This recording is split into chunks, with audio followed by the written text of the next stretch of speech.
ত্রিকোণমিতি কোণ পরিমাপ পদ্ধতি। খেয়াল করো, যখন আমরা দূরত্ব মাপতে চাই তখন দূরত্বের কি অনেকগুলো একক থাকে না, ডিফারেন্ট ওয়াইজ। যেমন মিটার হলে আমরা মিটারে কাউন্ট করি, সেন্টিমিটার হলে সেন্টিমিটারে কাউন্ট করি।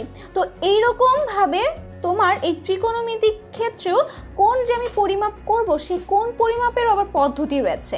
সেই তিনটা পদ্ধতির ক্ষেত্রে আমরা যখন দূরত্ব মেপেছিলাম, ধরো দূরত্বের ক্ষেত্রে কি কি পদ্ধতি ছিল, এসআই পদ্ধতি ছিল, তারপর হচ্ছে সিজিএস পদ্ধতি ছিল। ওই পদ্ধতি অনুযায়ী কি এককগুলো ডিফারেন্সিয়েট হতো না?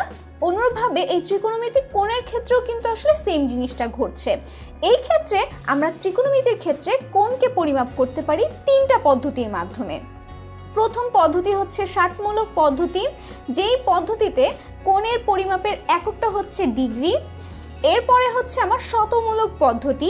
এই টার্মটা হয়তো তোমাদের নতুন মনে হচ্ছে, কেননা যদিও তোমাদের সিলেবাসে এই টার্মটা অন্তর্ভুক্ত নেই, তারপরও জানানোর স্বার্থে আমি তোমাদেরকে এটা জানাচ্ছি যে মূলত তিনটা পদ্ধতি রয়েছে, তার মধ্যে একটা পদ্ধতি হচ্ছে শতমূলক পদ্ধতি বা সেন্টিসিমাল সিস্টেম অথবা দ্য ফ্রেঞ্চ সিস্টেম। আচ্ছা, ফ্রেঞ্চ সিস্টেম কেন বলা হচ্ছে? কারণ এটা হচ্ছে ফ্রেঞ্চরা আবিষ্কার করেছিলেন তাই।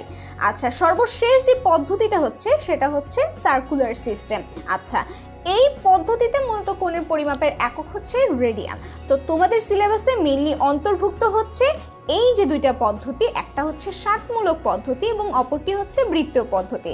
আমাদের পরের ভিডিওগুলোতে আমরা মূলত আলোচনা করব ষাটমূলক পদ্ধতি এবং বৃত্তীয় পদ্ধতি রিলেটেড যে সকল সমস্যা রয়েছে সেগুলো নিয়ে।